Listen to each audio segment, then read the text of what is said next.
Okay, all quiet on the Western Front. I didn't write a review on Reddit for this one, so I thought I'd go straight into a video on this one. I've been a little busy lately, so yeah, it's just a lot of work. So yeah, I just thought I'd go into the video right away, and let's check it out. So I took some screenshots. Love the movie, by the way. It's really incredible movie. Really nice shot here. I noticed right away though we had raised blacks, and you know, it's fine. I thought it looked good at this point. Maybe there is some potential noise and slash grain not being resolved perfectly here, but overall I thought it was pretty decent. Now here we actually have black, you know, blacks that are black, which is really nice. Like, this is an incredible shot. And one thing about the cameras on this movie is they're incredibly detailed. It's nice, you know, seeing stuff in 4K resolution is always nice. Really good shot here. Now this is where we kind of get into the problems, I think, with the color grading of this movie. Sorry. We have raised blacks, significant raised blacks. Now, you can say maybe in this scene, you know, this looks more like smoke, and yeah, I would agree. But there's many scenes like this that don't have smoke in them at all, and they just look obviously raised. So yeah, what raising blacks does is essentially it destroys contrast. Destroying contrast destroys dynamics, and on an OLED that I've been looking at now for 3 years, this color grading scheme was obvious right from the start, really. See, on a projector or on a LCD TV, I think you'd watch this and think, okay, it's fine. You know, you don't really notice any difference. But when you've been watching something that can do pure black and is graded, movies that are graded generally what I would see as properly, you don't get this. Now, you might say this could be just some random occurrence, but it's not. You get shots like this as well that have the same issues, and everything to me looks as though the brightness has been turned up by, well, depending on your TV, it could be brightness, it could be labeled as brightness, or it could be labeled as black level. The term should be black level, but the older TVs, and I think even my TV, the LG C9, is labeled as brightness. So if you took this screenshot, right, and put it into a photo editor. Now I know this is a little small, but you should still be able to see what is going on. This is an online photo editor, bfunky, and you can change contrast, brightness, and everything like that. So if you increase contrast, which would make the image look more dynamic, which it is, it's looking more dynamic. The thing is, when you do increase contrast though, you tend to blow out highlights, which is really happening here. But it does make the image pop more. So you pull that back and you can now see this image is washed out. So we do it again. Let's do the other way this time and do brightness, which is actually black level detail, and come down here. Okay, now to me that's looking about right. Right? That looks dynamic. We've still kept the highlights in the clouds up here, and it looks to me as expected color grade. That's to me how it should look. Right? Now we cancel and we just get this washed out image. And again, you could say, well, there's smoke going on and everything like that. In this scene there really wasn't. So, and I'm seeing this over and over again. And I think the crux of the problem with the grading on this movie is that it was graded primarily for Netflix first, right? The master file grading the whole thing is Netflix first, right? Netflix probably has some, I'll call them rules, and this is how your content should look on our platform, right? And as well, we've had, you know, Game of Thrones, House of the Dragon, and stuff like that. That's just been color graded just too dark. So in many respects, I appreciate the fact, you know, what they're trying to do here is, look, we're leaving black behind, and we're starting here. You know, we're raising the blacks, but we're making sure everybody on a display can see this, because this is a problem as well that I don't think a lot of color graders understand or actually think about. You color grade, say, on a $25,000 display that can display 0 to 1000 nits perfectly, with no backlight dimming or anything like that, just perfect. Then you watch it on a consumer display that costs $500, and you're like, what is going on here? I can't see. So in any respect, you know, you need, in my opinion, you need to color grade and then see what it looks like on a display. This may have been what they've done here. They want it to look a particular way on TVs. The problem is, again, this might be fine for streaming, but for me on an OLED with absolutely perfect blacks and want pop dynamics, this movie doesn't have that. Now, I'm not saying there isn't any good shots in this movie, there is. But this constant raised black thing is just really, to me, it destroys, it just destroyed my enjoyment. It just destroyed the integrity of the movie for me. So, now, this is really interesting as well. So, we are... You have to see a lot of things moving, especially with minor grain, noise, and things like that. But this hazy look that we have here, this, to me as well, this looks color graded in. This looks illuminated slightly to me, that they've actually applied this. Now, encoding wise, when you do this, you have to be very careful about what settings you're using, and things like that, because with this encode by MPI, we are on the edge a lot of the time of artifacts and noise, all of the time here. There's noise down in this corner, and we are on the edge of the encode really struggling here. Now, this shot, this exact same shot, there's a man or a woman, I don't know, somebody that walks past, and some of this light is kind of illuminated the person as well, and you can still see some of the light coming through. Now what we have here is artifacts and banding lines, right? Here, I do hope you can see this on YouTube. You should be able to. So we have banding lines, right? Banding lines, banding lines, banding lines. Now, you wouldn't see this in motion, so what I would put this down to is poor housekeeping by MPI. What that means is they're not optimizing their encoding settings at all. I'm not sure what they're doing. The average bitrate was around 60. Now for me, if you've read my reviews, my written reviews, 60 is not good enough, is not enough bitrate to resolve, well, number one, it's not good enough to resolve film grain at all. There is minor noise and film grain in this movie, so we're already at a struggle here. The film grain is extremely light though. With it being light and almost imperceivable, sometimes it just looks as though it's just noise in the background.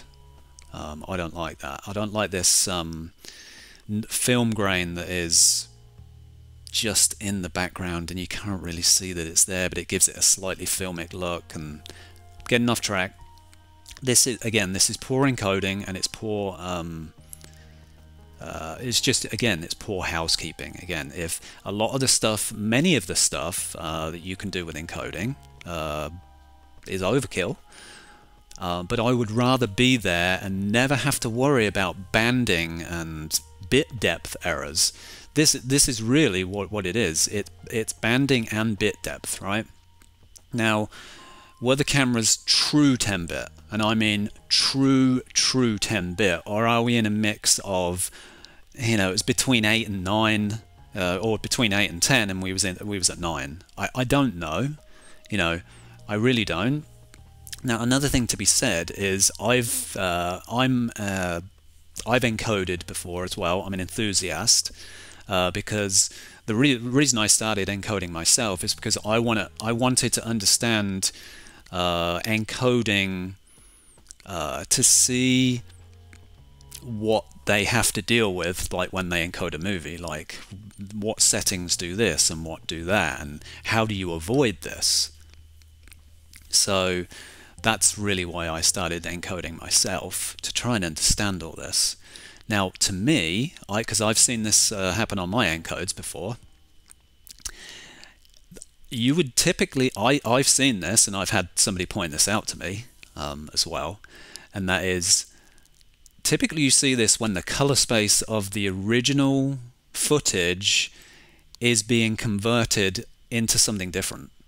So an example of this is I encode, I have encoded from a DCP, which is basically stuff that's for cinema, right? And that color space is XYZ, I believe. I hope my memory is serving me right. And I use a encoding software which is Handbrake, but I actually use VidCoder, so it's the same engine as Handbrake, and that has to swap the color space to YUV. Now, doing that, you have bit depth errors like this, and the only way around this is to get a program like Resolve to convert the color space properly from DCP to, say, a ProRes 444, something like that, that can do the job properly first, then which would convert it to YUV, and then you would encode it in the correct color space, and you wouldn't see banding or bit depth errors like this. So I don't know if what the original file was. They could tell me, no, the original file was perfect, it was in YUV. We encoded it YUV, but this is just an encoding error. You know, this is well, it's not an encoding error, it's just poor settings. You know, simple as that.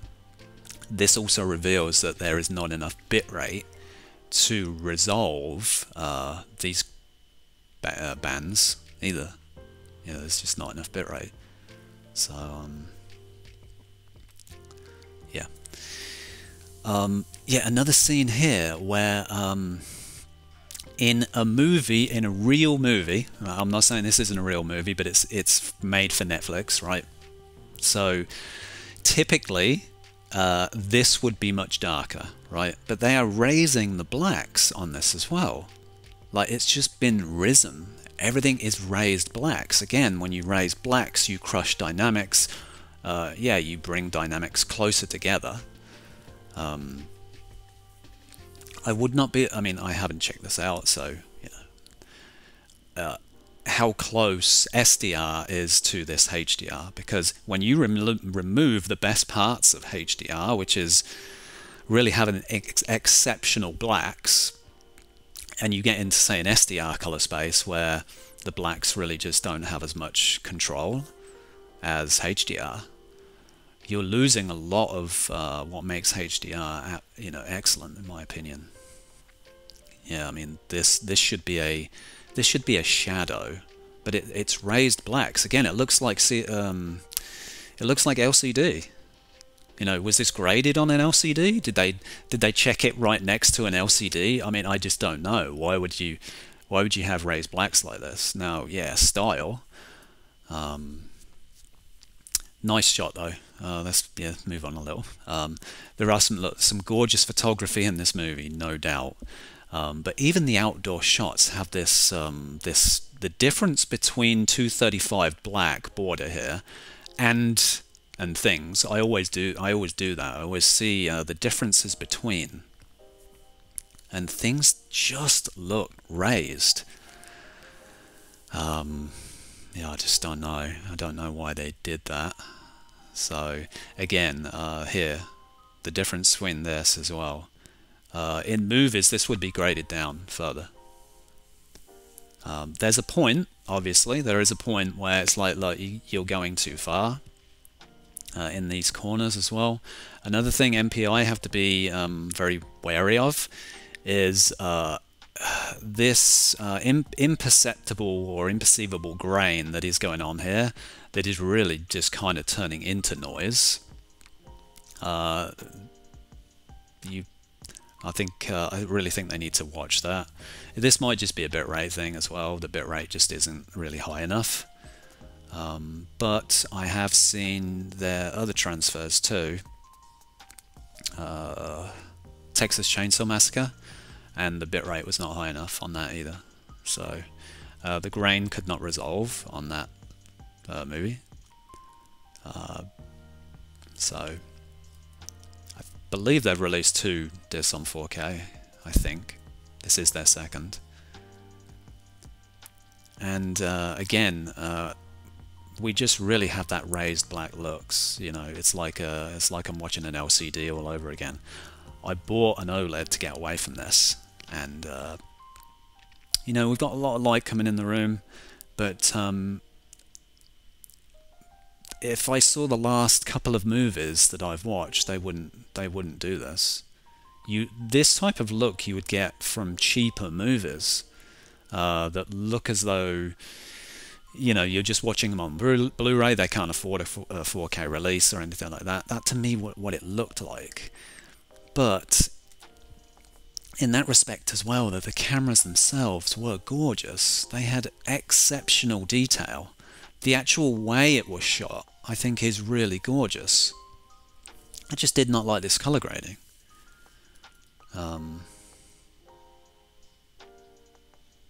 So you can, I mean, you can see it all here.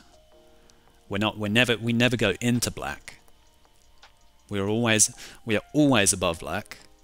Always, like if black floor is here, we're always above it. That means everything in this shot that is outside of the 230 or inside of the 235 border is always constantly asking for bits, constantly, because we never go down to 0 black ever. Might be a few scenes like that one at the start, there was things like that. Now there's the cameras they're using here are phenomenal, right? They are absolutely phenomenal. I really love this. I mean, I would love to be as enthusiastic and as ignorant as these kids. You know, they did not know what they was getting themselves in for.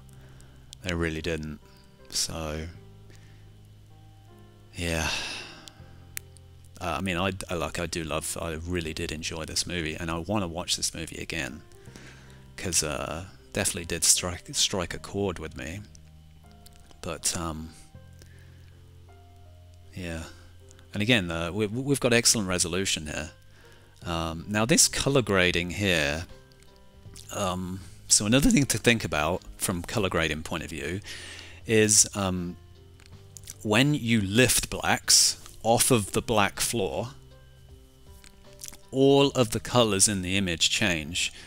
And why that is because the more you raise brightness, the more you wash out your saturated colors. Now to get those back, you have to color grade these in a different way. That's the thing. Like this shot here, to me, it looks color graded. I don't like to be reminded of I am watching something color graded. I just want to watch the movie itself, right? It's like with transfers and everything. I never want to be reminded that I'm watching something on a disc, and it's somehow a film looks digital in any way.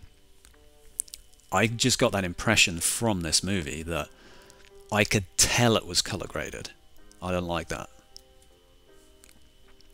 Outdoor scenes, there is lots of there's lots of brightness, and you don't really, sometimes you don't really get that idea that we are raising any blacks or anything like that. But gorgeous resolution. You know, we're at 4K. It's some shots are incredible. Now, if anyone is a Hawkeye like I am with quality, where did they get this shot from? I have no idea. Was it? It has to be a drone shot, right? To me, this looked like 480p. So just ultra low res. So you know, on Netflix and Amazon and all the streaming services, they have tiers of quality, right? When you are streaming at the highest quality, you are at the peak of your cap of whatever you pay for, right? Say 15 megabits per second. That might be the highest for the basic package, say on Netflix. But they have other tiers under this. When you are struggling, you're struggling for the internet. Next door's robbing half your data, or something like that. Or you know, somebody's downloading a huge update for a game, and it's like, what's happening here? I've just lost all my bitrate. What's going on? So they have tiers, right? And you know, sometimes you get this where you're watching a stream, and all of a sudden the quality just goes down, like to say the first tier or the second tier. And what it's trying to do, it's bringing the quality down, and then it's trying to buffer more, and then we can start jumping onto these other tiers. And when you first start a movie, a lot of the times we're in the early tiers because we don't have a buffer yet, so we have to buffer more, and then eventually we can get onto the high tier and everything looks good, right? This to me is how that kind of looked, right? You know, it just some random ultra low res drone shot. Just look again. It looked worse than LCD. We have streaming artifacts here. Like when things move on LCD, they leave trails behind them. That's what it looked like. Just looked absolutely terrible. Why? I just don't understand. Like everything else is 4K. Can we not get a 4K drone shot? I just don't know. Don't know why. Now, again, let's talk about MPI housekeeping, right? Of encoding and things like that. Sure, there's some things that when you go so high, people aren't going to be able to see the difference between this quality and that quality, but we're not there yet on this quality, right? There is artifacts here in this shadow detail here. And my camera's going to be up here, but there's artifacts up here too. I'm not sure what you can see or where this ends, but there's artifacts there too. And this really shows a lack of bitrate, but it can also be settings. The encoding settings that people are using, I've never heard of MPI before, or they're new to the 4K scene, I'll say that rather. And I think a lot of new people that are coming to this 4K format haven't been through what the rest of them have been through over the last 7 years? 8 years? 7 years. These companies have learned a lot since they first started. Arrow, Blue Underground. I mean, Blue Underground have basically never done a bad transfer for the most part. But they learned early what the quality standards that they wanted, right? Arrow, generally speaking, I think they've always been good, unless the source quality is a little rough and stuff like that, you know. Who else? Vinegar Syndrome. Just a lot of the indies have been really, really good, and the AAA companies, they've took their time to start to catch up. Like for me, it's took them till now, this year, end of last year, for the big boys to finally catch up. Forget Sony. Warner Brothers, I've seen a little bit from Paramount that's given me hope that they're finally starting to get it. But it's took a long time to get to this point. Now, I don't know who encoded this for them, but to me, I would say that they are not optimizing at all for errors like this. They're just not optimizing in any way. And this needs to improve. And again, if you're new and I know there's a lot of smaller companies now that are releasing on 4K. The reason I want to watch 4K is the highest quality possible. And if you're not putting out the highest quality possible, it makes me either not want to buy the release, or I don't want to watch it again because I feel it's an inferior product. Yeah, this people might not see this. You know, some people aren't a Hawkeye like me and are watching for certain things. Like when I'm watching the movie, but I'm also watching what is going on in corners, lighting, colors, resolution. I'm constantly judging what I'm seeing, and that's just the way I watch movies. You know, I can see this. It's not good. Intensely raised blacks. Now, yeah, this is probably a smoke scene, but is it? With this movie, I didn't know if they were always trying to create these shots that had an appearance of smoke by raising the black floor. So, okay, let's talk about this scene. Let's get off of the picture quality just for a minute. I just wanted to talk about this scene because, honestly, it brought a tear to my eye. It really did, or eyes. I really just felt saddened by this scene. I really, really did. You got these boys will be boys, right? You know, they're just there having fun. They see girls, you know, they see the girls here working and stuff. Who's got the balls to go over there and talk to the girls? You know, I think that this guy did. Like, he went over. These guys are all laughing. They're all having fun. But the reason why this to me was so powerful is because over there, you know, we're in war. You know, we're in war, and it is hard. It's tough. It is, you don't know when you're going to die next. Your friend could have been shot, you know. But over here, on this shot, we have the promise of pasture. We have the promise of a life, of happiness, of fertility. That is the promise of this shot.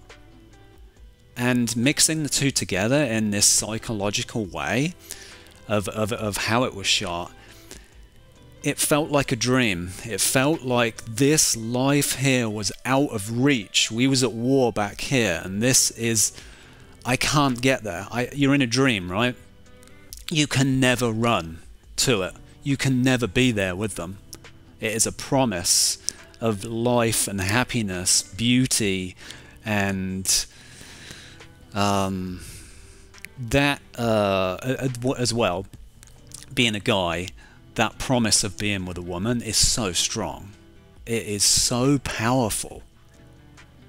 Not sure how it feels for the other sex, but it is extremely powerful, this image. I just the psychological viewpoint of this, for me, again, it just, I don't know if it's a point in my life, a timing, but I got this scene. It was intensely powerful. I just had a huge conversation with my brother about this, and I'm like, it's such a powerful scene. So I loved it. And I will not say a bad thing about this movie. I think it's absolutely excellent. Really is. But yeah, that was Out of Reach. Now, some of the positives. That's it's not all bad. It's not all bad. You know, I tend to pick up more on bad things. This shot was absolutely gorgeous, I thought. He was reading a letter from his wife/girlfriend. Really good performance by this guy as well. The cameras here were incredible. Gorgeous resolution. We're just capturing insane amounts of detail. It's a shot that I love, where we are pretty hyper focused on the characters themselves and things are faded out in the backgrounds. I love these types of shots. It's a really nice scene too. I like that. Okay, yeah, what's going on here? Okay, so I was watching this scene. I just said to my brother, I'm like, it's just something not resolving well in this scene. So I copied the file to my PC and I checked this out again on my TV, and I'm like, there's something weird going on here. I'm like, the grain's being really, this grain and noise is like really weird. So I found out exactly where it was. This guy, didn't take another shot. But yeah, he's in the office. Some guy comes in and he's talking to him, and this was one of the shots that I think it's around 80 minutes, 30 seconds, something like that. And you get this error, and this is these encoding errors can happen, right? I've encoded things before, and for some reason an encoder's just blocked up. Now the thing is, quality control, you would actually have to watch this to see it, number one, and you'd actually have to be a Hawkeye to know that some of this noise and grain, it actually wasn't resolving well in this particular scene. Most people are going to watch this scene and they won't think about it, right? They're not going to think about this error at all. They're just going to move on and not deal with it. So if you didn't watch this back, and even when watching back you couldn't see it anyway, the only way to capture this would be to run the file through a program that can see the quality of the frames, which is measured in QP with encoding. And you would get to these frames and you would see that there's a massive spike in QP. Let's just say the QP quality of this scene was 50, which is high, which is poor quality, right? And it only happened for a split second, then come back down, and everything went back down to normal quality. So the only way to capture things like this would be, hey, like me, I'm just going in there because I knew this scene just didn't look right, so I wanted to check it out for myself, what's happening with the frames. Or they need some software to figure out, like, all right, let me see the quality of the frames the entire way through. If we're roughly the same the entire way through the movie, fine, and you don't see these spikes, but they need some way of detecting this, because this should have been re-encoded again, 100%. You know, this type of error, this is just blocking artifacts all the way down here. You know, this looks like dithering noise, like going into this. There's blocking here. You know, it's just it's honestly a mess. But again, because it's happened so quickly, I'm like, I didn't even know what it was myself when I was watching it. Again, I consider myself like a Hawkeye for any grain that is just not resolving well. And I saw this and it just like pulsed, and I'm just like, it just didn't look right. So yeah, and again we got this banding of artifacts, but again you've lost all bitrate here anyway. So Again, nothing to argue here about the quality of the cameras or anything like that. It looks absolutely gorgeous. This 4K resolution, really, really nice. If anything, we've got raised blacks here as well, but you know, it still looks good. Yeah, pretty heartbreaking scene here as well. You know, what have I done? Definitely a really powerful movie, this is. Definitely really enjoyed it. Wanted to get an idea here of noise in these types of shots, and I'm not sure if I actually liked this, but it was only for a split second.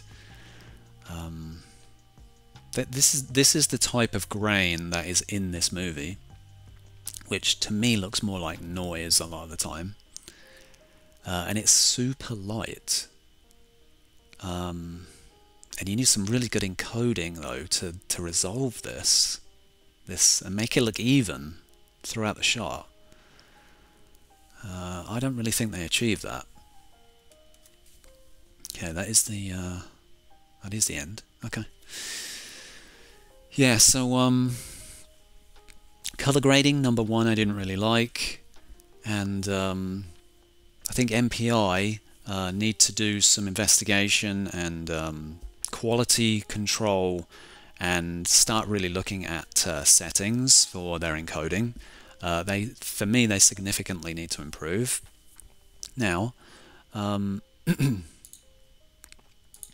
this was on a 100 gig disk, but the thing is, for me, there is a lot of data being used on soundtracks, and I mean a lot. You've got the Dolby Atmos German, which is what I watched, because if I have the choice of an Atmos track and I have the choice of a DTS track, just like a 5 or 7.1, I'm going with the Atmos track. You know, I don't care that I have to read subtitles or anything like that. You know, I want to hear the sound in the best possible way. So I'm always going to be using that track. I will never listen to the DTS English track. It's just not going to happen. You know, I'm not that type of person. I'm going to listen to everything always in its highest format.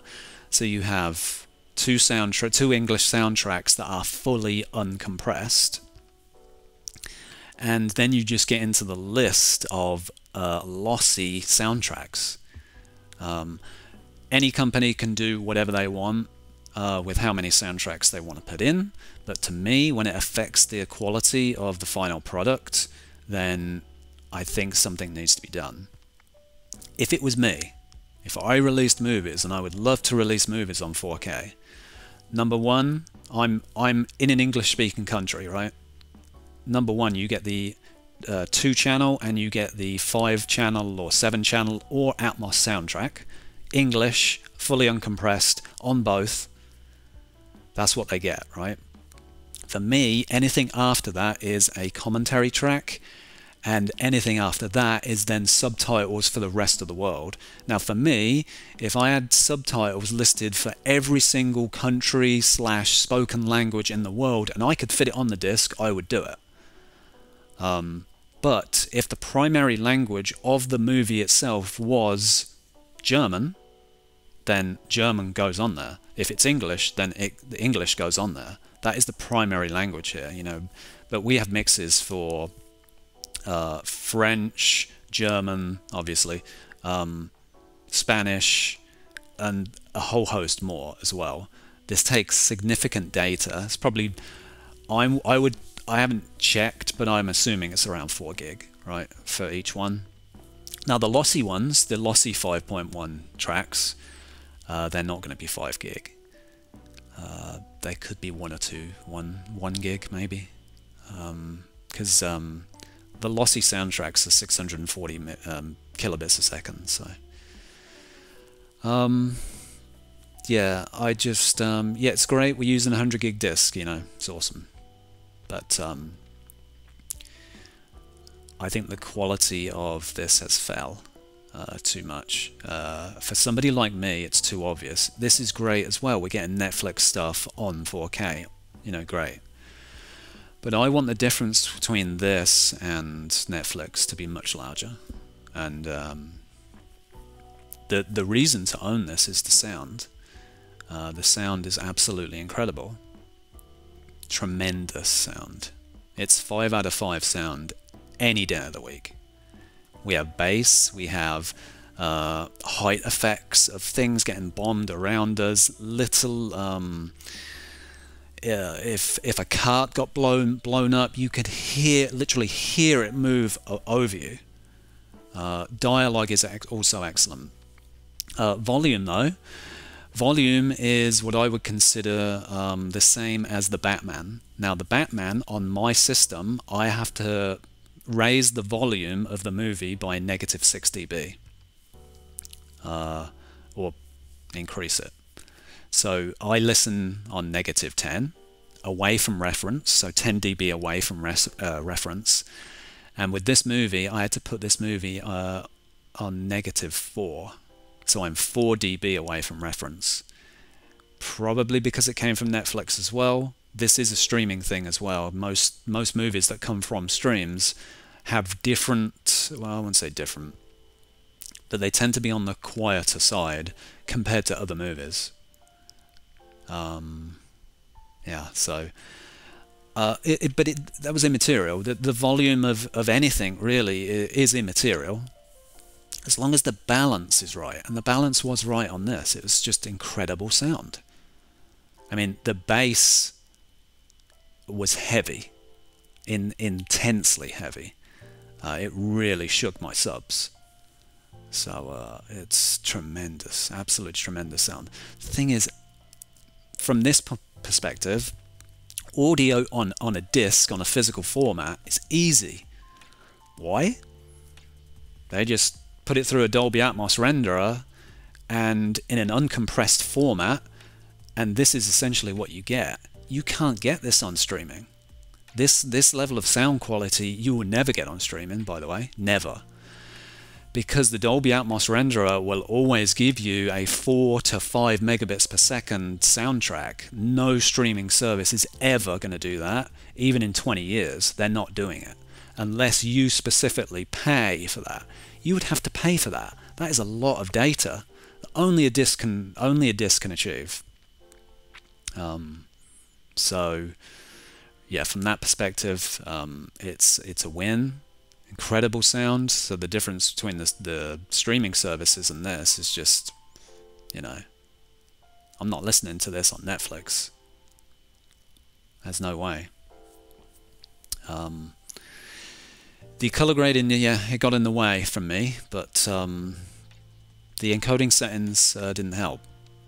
So what I've done as well is I've got some, this is just some technical stuff for encoding that I always like. What would, if I could pass on any information that could be helpful, I want to do that. I don't want to just say, hey, the encoding's bad, right? I don't want to do that. So if anybody could see this, and I will see if I can contact MPI, say, hey, I'd like you to check this video out.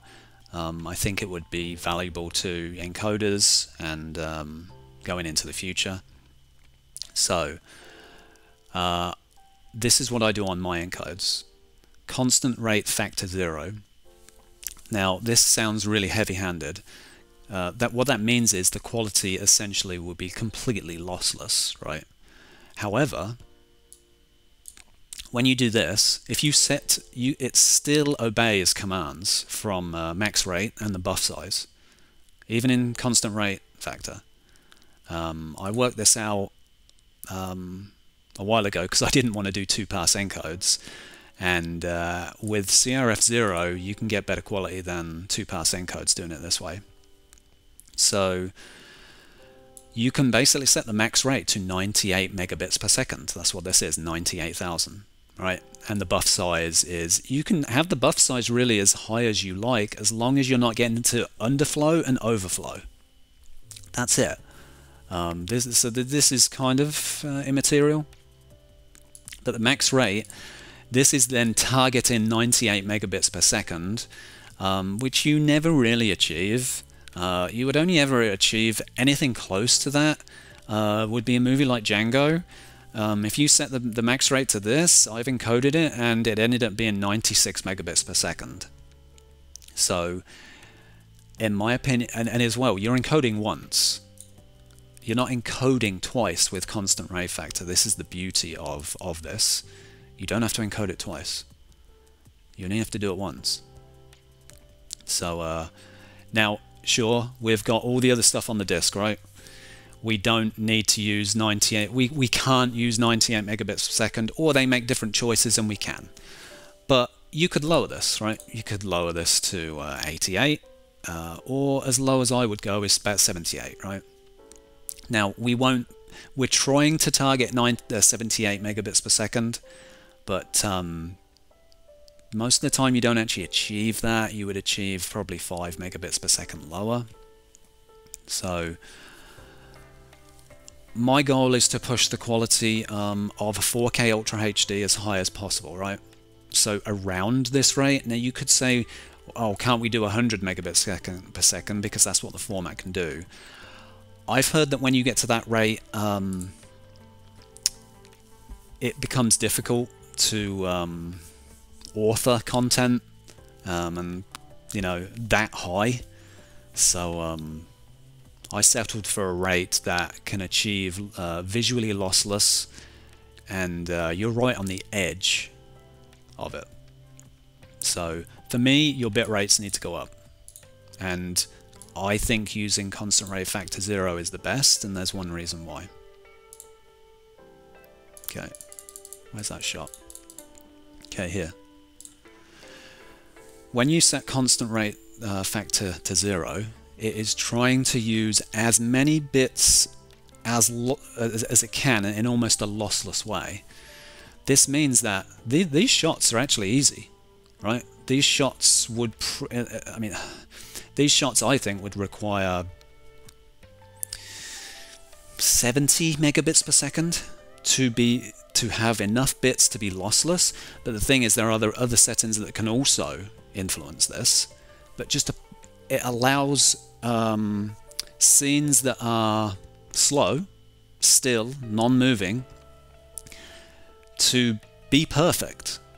When you do a 2-pass encode, what it would do is it would judge, oh, we don't need many bits for this scene, so we're going to lower the bits significantly, but we need them in a later scene because we need to spike up to, say, 110 megabits per second.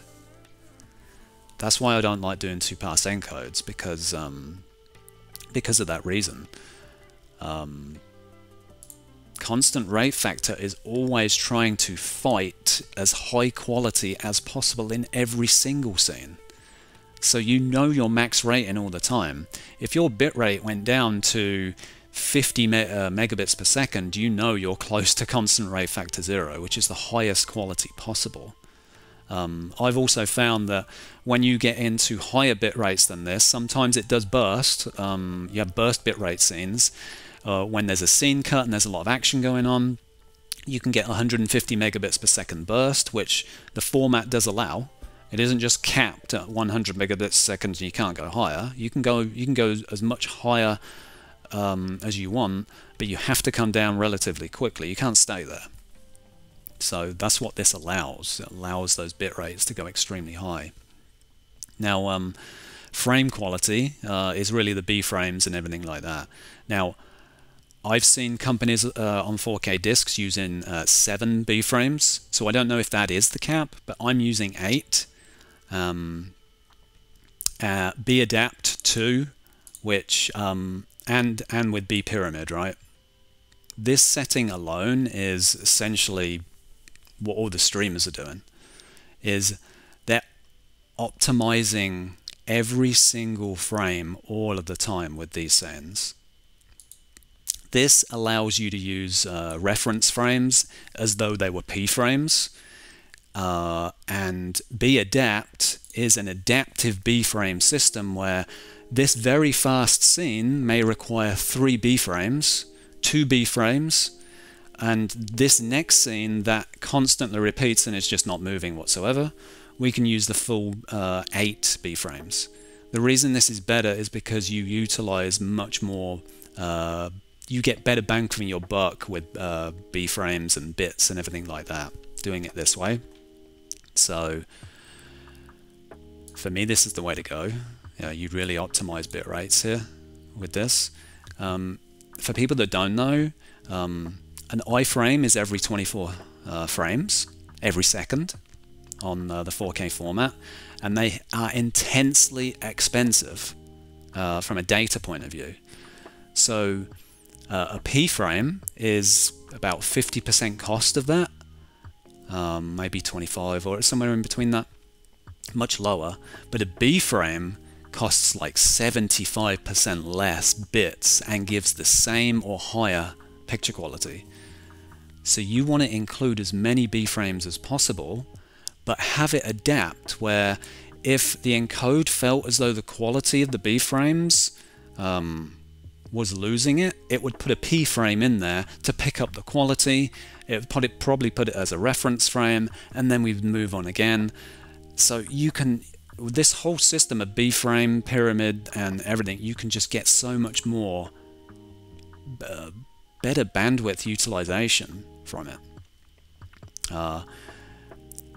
And then just some other ones, you know, I'm weighting B and P and b-intra. This is just getting much higher quality out of your B frames and your P frames. And I like to have the ratio. So you, in encoding, you can have the ratio of the quality of the frames, the I frame, the P frame, and the B frame. What this does is it puts it to flat, where the I frame, the P frame, and the B frame are all the same quality. For me, I want consistency from frame to frame, and I want grain consistency from film to frame. This is what gives you it. So now the AQ modes. So there's two different styles of film. One is actual film, the other is animation. When you're dealing with animation, you need, in my opinion, AQ mode 3 is the best because it helps with banding, and I've found that a strength of 1.7 is the best. With film, I've personally found that AQ mode 0, especially on 4K Ultra HD, is the best. What that does is it evenly distributes bits all across the screen, which makes the image look more consistent. So that's personally what I would use. The psychoacoustic type stuff, when you're into film, you need that grain detail, so that's what this is, psy-rd, the RD level here. But I found that because there is grain here, you don't need the rdoq at all, because grain is populating that area, so you don't need this pickup here. And rdoq level 2 was the highest quality that you could get. With animation, it didn't need this because there was no grain, right? But it needed a slight push in areas like flat walls and things like that. And if you have a flat wall problem where you can see noise and artifacts in it, try raising the rdoq a little. Now blur and detail, SAO, that makes the image on X265 look incredibly soft and blurry. I would never use that ever. And some people are going to say, hey, it's good in this situation, it's good in that. I don't want that. I want as much detail as I can get. Same with strong intra-smoothing. This may have a benefit on digital animation, it may, but on film, again, it's potentially blurring and smoothing content for me too much. Now, no D-block. If you optimize these settings correctly, you should never need D-block at all. What D-block does is, when there isn't enough bit rate, things can block. If you've ever seen streaming, when streaming first came out, or you know, when you had dial-up internet and you was trying to watch something at the lowest possible bit rate and it's all blocking up, well, this is what this essentially negates, is it would smooth out blocks, really. The thing is, again, this whole detail and blur, this can and does decrease film grain consistency. And again, if you are optimizing so heavily like this, I've never seen an instance where you would need this.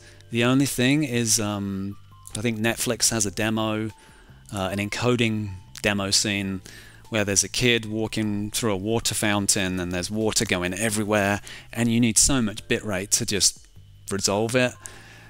This may come in handy there, but from film content that I've been encoding and things like that, this has never been needed. Until I found out this and the adaptive Bs and using more B-frames. This is just a potential of B-frames that can be used with B-adapt. Most of the time you're actually using less, which is really, really good. So yeah, so that's my whole thing. This to me, this covers up poor encoding settings. No D-block, or using D-block. It covers up just having poor settings. If you heavily optimize for film and animation, and there is a difference between the two, and you really get your B-frame quality high, P-frame quality high, you don't need this. And I've recently just changed my settings. I've been optimizing as hard as I could, and you didn't need this. It took this away. I was having the same issues, and I was like, well, do I need D-block? With this, I didn't. This took it away. I was doing animation, and I could not get rid of artifacts. This combination with the AQ modes, everything, and the B-adapt, everything, I had 0 artifacts and blocks. So okay, so I hope it helps. You know, I thought I'd like to give some detail into that side of it, of the encoding side. You can optimize this so much better. I don't know if there was you know, like a licensing thing where because it's from Netflix, that they had to include all the soundtracks and things like that, and look, they were limited by space on the disc. You know, look, I get it, you know, but I'm just here to review and see and tell you what I think, and this is why really I first started doing reviews, because I read other people's reviews and I didn't really see it that way. So you know, if I'm going to put out a review, I'd like to have, this is my version of the review and what I actually think. I don't want to put a review out there and just say the exact same as 25 other people that have reviewed this movie and or this transfer, and you know, I'm not saying anything different. So my goal of reviews is always to try and find something that other people are not saying, and I think this was a good movie and transfer to do that. So yeah, MPI, I would really like you to look at your encoding settings going forward. I would like to see improvements. I know it's going to take time because, you know, you've got movies in the system already and all of that.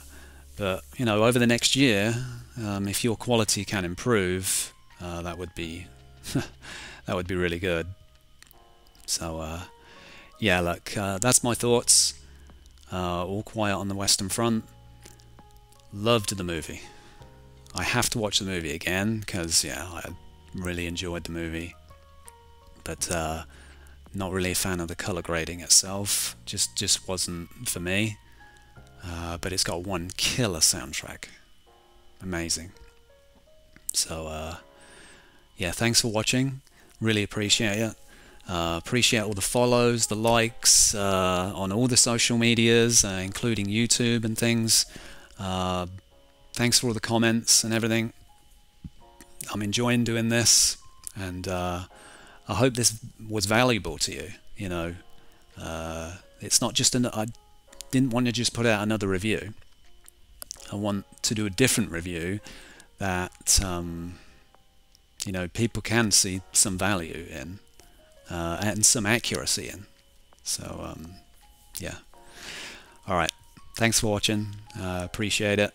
You've made it this far. You haven't fell asleep yet, I hope. All right. Have a good day. Bye.